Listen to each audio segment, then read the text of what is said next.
मोचन किंचन ममता इमा रुद्राय तवसे कपदिने क्षयद्वीराय प्रभरामहे मतिः जता समसद्विपदे चतुर्पदे विश्वं पुष्टं ग्रामे अस्मिन्ननातुरं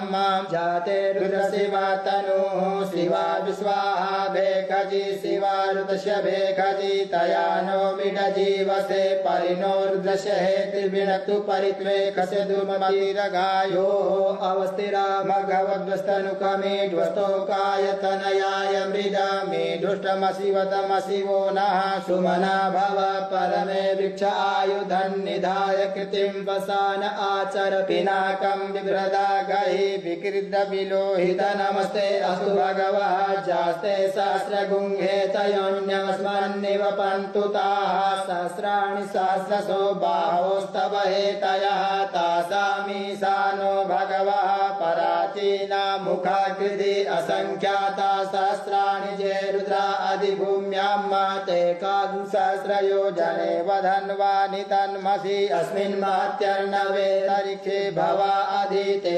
सहस्रयोजने वधन्वानि तन्मसि नीलग्रीवाः सिद्धिकण्ठादिवगुं रुद्रा उपसिताः ते सहस्रयोजने वधन्वानि तन्मसि नीलग्रीवाः सिद्धिकण्ठाः सर्वा अधः क्षमाचराः ते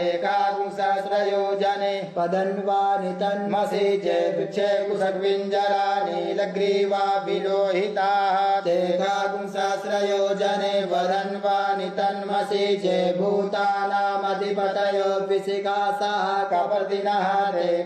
सहस्रयोजने वधन्वानि तन्मसि जे पदाम्पतिरक्षय ऐलवृदा आयुर्जुधाः ते सहस्रयोजने वधन्वानि तन्मसि जे तीर्थानि प्रचरन्ति श्रीकाहस्तानि खङ्गिणः ते सहस्रयोजने वधन्वानि तन्मसि जेने कुविदन्ति पात्रे कुपिबतो जनान्न ते